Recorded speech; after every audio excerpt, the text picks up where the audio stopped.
Le Fléau, tome 2, de Stephen King. Lu par Philippe Sollier. La folie religieuse a ceci de merveilleux qu'elle peut tout expliquer.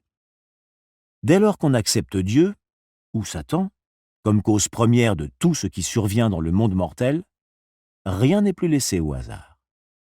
Dès lors que l'on maîtrise des phrases incantatoires comme « Et maintenant nous voyons dans la nuit » ou « Les voies de Dieu sont insondables », rien n'empêche plus de jeter la logique aux orties. La folie religieuse est l'un des rares moyens infaillibles de faire face aux caprices du monde, car elle élimine totalement le simple accident. Pour le véritable maniaque religieux, tout avait été prévu. C'est fort probablement pour cette raison que la poubelle parla à un corbeau pendant près de 20 minutes lorsqu'il sortit de Vale, convaincu que l'oiseau était un émissaire de l'homme noir, ou l'homme noir lui-même. Perché sur un fil de téléphonie, le corbeau le regarda longtemps en silence, puis finit par s'envoler, poussé par la fatigue ou la faim, à moins qu'il n'eût compris que les débordements de la poubelle qui clamait les louanges de l'homme noir et lui promettait fidélité et loyauté étaient enfin terminés.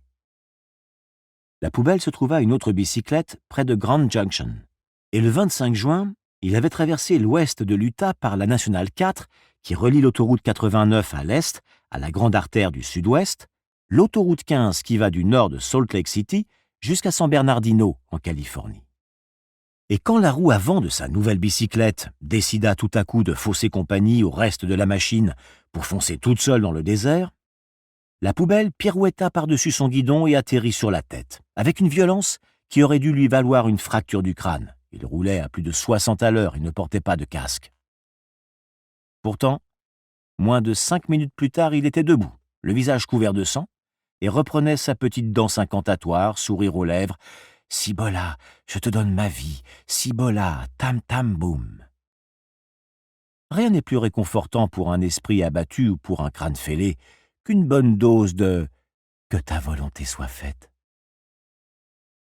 Le 7 août, Lloyd Henry entra dans la chambre où l'on avait installé la poubelle la veille, complètement déshydraté et presque comateux.